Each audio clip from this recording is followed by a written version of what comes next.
l'industrie pharmaceutique en France fait bien son métier. Et je pense que les labos, on va parler dans leur globalité, sont engagés dans la santé et le mieux-être des patients, oui. Je pense, et mettent à leur disposition des produits efficaces. Ok.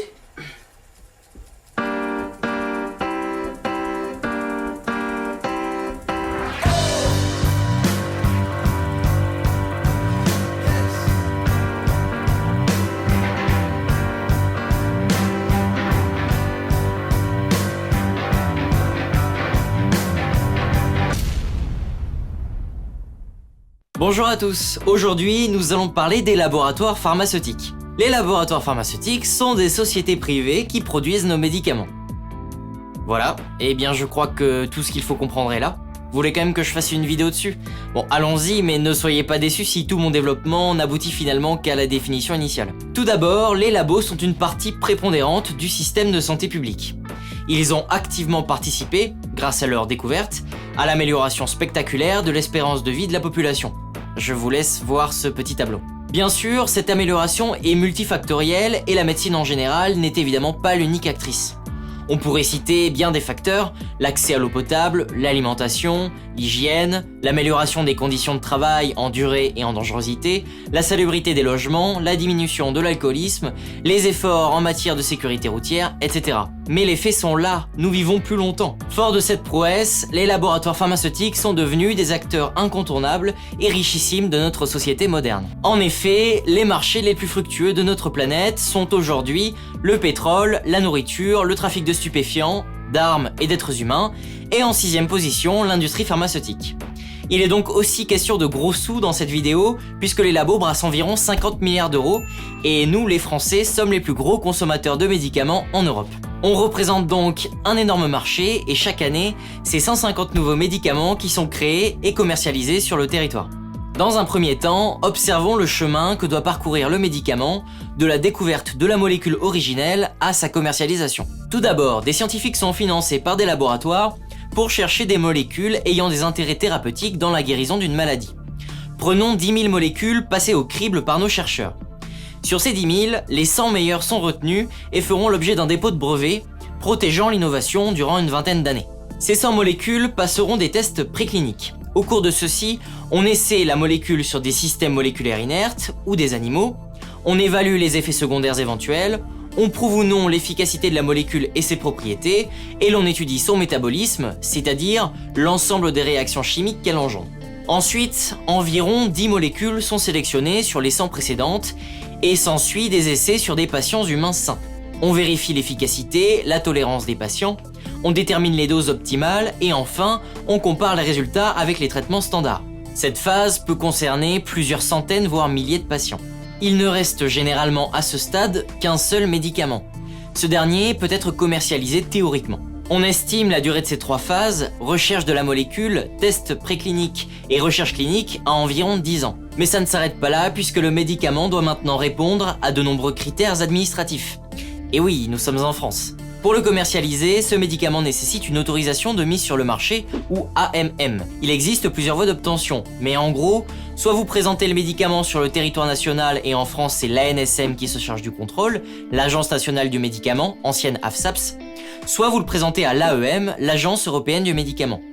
C'est le laboratoire qui rédige le dossier et c'est sur ce dossier que se basera l'évaluation et donc que s'ensuivra la mise ou non sur le marché. Une fois que l'AMM est obtenu, le médicament est évalué par la CT, Commission de transparence, branche de la Haute Autorité de Santé, afin qu'elle détermine son ASMR, c'est-à-dire son amélioration du service médical rendu, et son SMR, c'est-à-dire son service médical rendu. Les sigles, ça commence à devenir un peu lourd. Pour résumer, le SMR détermine si le médicament est efficace ou pas, et l'ASMR le compare avec d'autres médicaments et détermine s'il est véritablement utile et surtout novateur. Pour l'ASMR, ils ont une échelle de 1 à 5, de innovation majeure, ASMR 1, à innovation inexistante, ASMR 5. Et pour le SMR, il a une échelle de 1 à 4, de majeur à inutile. Si le service médical rendu est suffisant, le médicament se voit remboursé par l'assurance maladie et le taux de remboursement dépend de sa position sur l'échelle. Le prix du médicament, quant à lui, est négocié avec les laboratoires et dépend en partie de l'ASMR, théoriquement. Enfin, le médicament est publié dans le journal officiel et peut être remboursé par votre assurance. Et puis, celui-ci est suivi dans les pharmacies et par les entreprises au cours des années suivant sa commercialisation. Ça, c'est du parcours, on estime à 20 ans et 800 millions d'euros les investissements nécessaires à la commercialisation d'un médicament. Bon, avec un tel fonctionnement, il ne peut pas y avoir de fraude et les médicaments ne peuvent être qu'excellents. Le problème, c'est que des scandales pharmaceutiques, il y en a une liste longue comme le bras. Comment est-ce possible ? Eh bien, pour illustrer les problèmes institutionnels du système de santé français, je vous propose d'étudier dans un premier temps l'affaire du Mediator, qui en est un cas emblématique. Vous souvenez-vous, le 20 juillet 2010, le Mediator est retiré définitivement du marché, car il aurait été la cause de centaines voire de milliers de morts. Les chiffres sont malheureusement vagues et les études se contredisent. Toujours est-il que cela concerne assez de gens pour que ce soit préoccupant. C'est un des plus gros scandales que notre système de santé ait connu.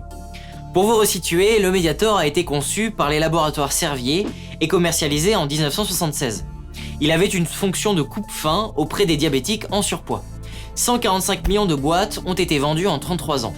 Comment ce médicament a-t-il pu arriver sur le marché ? Pour nous, Mediator est non pas un cas isolé, une exception, une histoire française, comme on entend trop souvent dire, c'est au contraire le révélateur d'un ensemble de dysfonctionnements graves du système d'administration du médicament, que ce soit l'autorisation de mise sur le marché ou sa surveillance et les procédures de retrait du marché. Et ces procédures n'ont rien de spécifiquement français et ces dysfonctionnements n'ont rien de spécifiquement français. Les règles du jeu sont les mêmes, à quelques nuances près, dans tous les pays européens et même tout autour du monde. Donc il est très important effectivement que beaucoup de lumière, toute la lumière soit faite sur ce cas Mediator parce qu'il est très important d'en tirer beaucoup de leçons pour changer beaucoup de choses en France et tout autour du monde.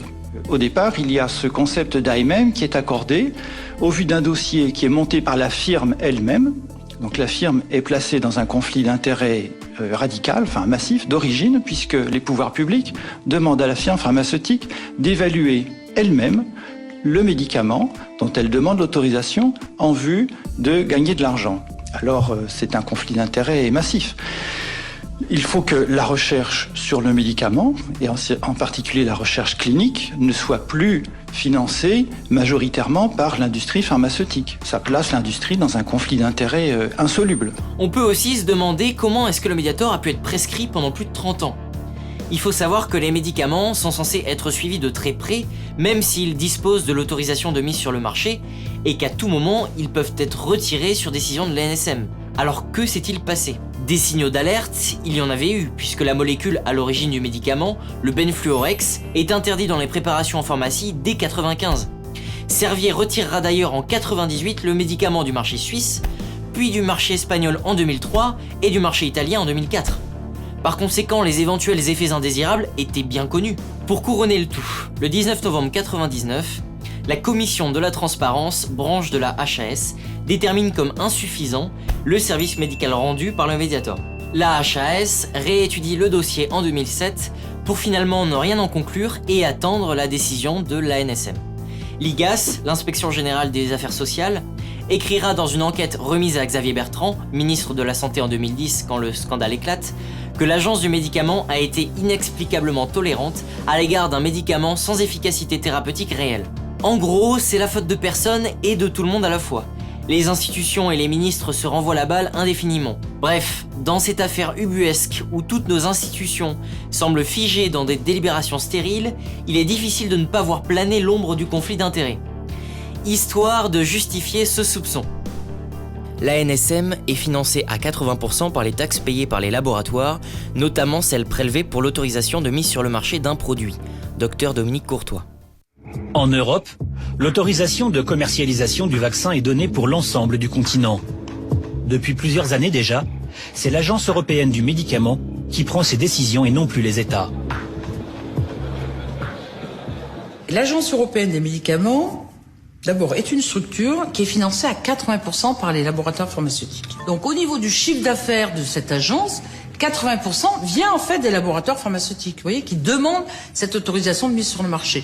Et seulement 20% viennent de l'Europe. Ce sont donc les labos qui financent en grande partie l'ANSM, dont les revenus dépendent justement des autorisations qu'elle délivre. Il faut savoir que l'ANSM a pour mission d'évaluer, de contrôler les laboratoires ainsi que leur publicité, de les inspecter et d'informer le grand public et les professionnels de la santé. Un peu paradoxal pour une institution soi-disant indépendante. Le Mediator aurait rapporté au laboratoire Servier 1 milliard d'euros de chiffre d'affaires depuis sa commercialisation en 1976. Selon une enquête de la CNAM, il aurait coûté au bas mot 1,2 milliard d'euros à la sécurité sociale. Oui, car le Mediator a été remboursé par la Sécu à 65%, et cela, on le doit à nos ministres. Voilà la synthèse des problèmes soulevés par cette affaire. Le système actuel, en France et ailleurs, d'autorisation de mise sur le marché est trop perméable à des médicaments qui n'apportent aucun progrès, voire qui sont des régressions thérapeutiques. Et malgré cela, les firmes pharmaceutiques ont suffisamment de moyens de promotion pour gagner de l'argent avec de tels médicaments. Et donc le système perdure, et donc les patients, la population, restent exposés à beaucoup trop de médicaments plus dangereux qu'utiles. En soi, rien de nouveau sous le soleil. Les hormones de croissance, le Vioxx, la Dépakine, le Gardasil, le Diane 35, la campagne de vaccination H1N1 et j'en passe, sont eux aussi des éléments qui défraient la chronique. Et les médecins dans tout ça ? Parce que finalement, c'est eux qui prescrivent en dernière instance. Les médecins peuvent être grandement influencés par les laboratoires puisque ces derniers vont les suivre de leurs études à leur cabinet en les démarchant. Pratique qui est aujourd'hui plus ou moins obsolète car le métier de démarcheur de médicaments n'existe plus officiellement. Mais peut-être serait-il bon de se poser des questions sur la probité de notre médecin traitant. Elle va nous expliquer comment elle s'y prend pour faire prescrire ces médicaments. Tout commence par de simples déjeuners. Nous, moi, avec le médecin midi quand on veut. Autant que tu veux. Ouais, pas plus de 4 médecins. 2-3 médecins le midi. Par déjeuner. Le midi. Tu peux les inviter autant de fois que tu veux. Bon, après, pas tous les jours, pas les mêmes. Mais si tu veux, comme il y en a quand même un paquet. Mais le laboratoire offre aussi des voyages. En septembre 2011, le laboratoire a par exemple offert à 10 médecins un voyage tout frais payé pendant 8 jours à Paris. Mais c'est pour ça que je vous demande. Nous, le but, c'est plus l'accompagnement du patient dans le sens où... C'est pas un laboratoire public. Ah non, c'est privé. Ouais, non, c'est pas On est dans une société capitaliste. Et la fin, c'est des fois, c'est du fric. la leçon. On n'est pas notre intérêt, c'est le patient. Comme vous le voyez, chez les généralistes, comme dans le reste de la société, on peut croiser le meilleur comme le pire. L'IGAS souligne que les firmes dépensent environ 3 milliards d'euros par an à la promotion des médicaments en France et au minimum 25 000 euros par médecin généraliste, rien que pour la visite médicale. Article de la revue Prescrire. Oui, notre santé est devenue un marché, et dans n'importe quel marché, la rentabilité prime sur la qualité. Donc des scandales comme le Mediator ne sont finalement pas si surprenants. Il faut comprendre que personne n'a intérêt à ce que vous soyez en bonne santé, au contraire. Pour les laboratoires, le patient idéal est celui qui demeure constamment malade, mais ne meurt jamais.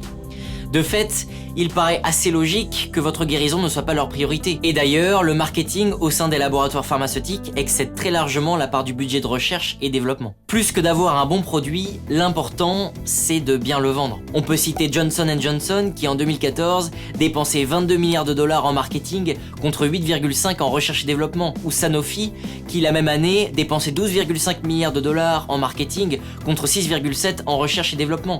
Prenons un médicament luttant justement contre le diabète. Il est facile de faire pression sur les médecins pour la prescription, mais cette technique a une limite. Cette limite, c'est le nombre de diabétiques auxquels on va pouvoir prescrire le médicament. Et on ne va pas se mettre à le prescrire à des gens qui ne sont pas considérés comme diabétiques. La supercherie serait évidente. Alors comment est-il possible d'agrandir le marché ? Tout simplement en faisant en sorte que les personnes qui n'étaient pas considérées comme diabétiques, désormais, le soient. Comment peut-on faire ça ? Eh bien, en modifiant les normes. Bingo! Autrefois, on était diabétique lorsque notre taux de glucose à jeun dépassait le seuil de 140 mg par décilitre de sang. En 97, un comité de l'OMS abaisse ce taux à 126. Par conséquent, 1 700 000 Américains supplémentaires sont catalogués instantanément comme diabétiques. Même chose pour le taux de cholestérol en 98. Le seuil passe de 2,4 g par litre à 2 g par litre, ce qui amène 42 millions de patients aux États-Unis à être considérés du jour au lendemain comme malades. Et je ne vous parle que des États-Unis. Sinon, on base carrément les normes sur un corps jeune en pleine santé et on explique à une personne âgée que si elle ne correspond pas aux normes de cette personne jeune et en pleine santé, eh bien c'est parce qu'elle est en fait malade. On peut prendre l'exemple de la détection de l'ostéoporose qui se basait sur le corps d'une femme de 30 ans. Lorsque l'industrie s'essouffle un peu, quand faire baisser les normes et influencer les médecins ne suffit plus, on peut toujours inventer de nouvelles maladies. C'est efficace aussi. Regardez par exemple le syndrome de la bedaine ou syndrome métabolique découvert par le docteur Boris Ansel en 2007, bienveillant docteur sponsorisé au passage par Sanofi, le plus gros labo en France, mais laissons-lui la parole. Petit préambule à l'extrait qui va suivre, l'équipe de Cache Investigation va rencontrer le docteur pour lui poser des questions sur ses relations avec les laboratoires Sanofi, s'étant servi de lui pour faire la promotion de leur médicament, l'Acomplia, censé soigner du syndrome de la bedaine. Le docteur avoue qu'il n'était pas au courant que ses travaux servaient à vendre l'Acomplia, et voici sa réaction. Eux, ils ont dû être ravis. Sanofi. En plus, c'était... Peut-être, oui. Mais puisque... Si on considère qu'en faisant la promotion de syndrome métabolique à cette période-là, on fait la promotion du médicament, oui, ça c'est pas bien. Un peu quand même, oui. D'accord, ça c'est pas bien. Moi je vais vous dire un truc. Au fond, moi j'ai profité peut-être, mais sans vraiment le réfléchir, mais indirectement, c'est vrai, j'ai profité qu'ils le lançaient pour parler de ce que je voulais. Alors après, vous vous dites, ils ont profité de moi pour parler de ce qu'ils voulaient. C'est pas faux. Oui, c'est vrai, vous avez raison. Maintenant je le vois comme ça, mais voilà. On complète l'arsenal qui tente d'influencer les médecins à prescrire, d'abaisser des normes et d'inventer de nouvelles maladies par la production de quelques pages publicitaires alarmantes justifiant ainsi la prise de médicaments par précaution. On ne sait jamais, je vais prendre ce médicament au cas où. Et on comprend la pérennité des laboratoires ainsi que leur excellente santé financière apparente. Une femme sur 3 sera atteinte par l'ostéoporose. Il en résulte des fractures qui peuvent être fatales. Si vous saviez qu'un danger vous menace, ne feriez-vous rien pour l'éviter? Oui, ça fait beaucoup de rentrées d'argent tout ça, et qui paye? La Sécu en grande partie, et donc vous et moi.